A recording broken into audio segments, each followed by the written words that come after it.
সাকিব আল হাসানের আবুধাবি টি10 লিগের খেলা এখানেই শেষ।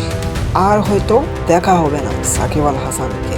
এমনটাই যখন চারদিকে শোনা যাচ্ছিল, তখন বিডি ক্রিক টাইম নিশ্চিত করেছে সাকিব আল হাসান চতুর্থ ম্যাচে থাকবেন রয়্যাল চ্যাম্পসের হয়ে।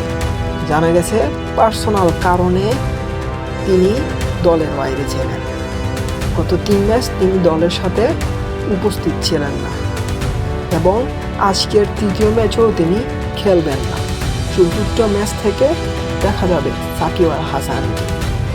সাকিব সমর্থকদের মন ভেঙেছিল, কারণ সাকিব আল হাসান আর খেলবেন না সবাই ধরে নিয়েছিল। চারদিকে কানাঘুষা যে সাকিব আল হাসান চুক্তি বাতিল করেছেন। সব কিছুর মধ্যে সাকিব আল হাসান চতুর্থ ম্যাচ থেকে আবারও ব্যাক করবেন রয়্যাল চ্যাম্পসের হয়ে। এটাই তার সমর্থকের জন্য সবচেয়ে বড় পাওয়া। সাকিব আল হাসান ফিরছেন। নবাবের খেলা, নবাবের মাঠে হাঁটা চলা দেখা, সব কিছু যেন চোখের শান্তি।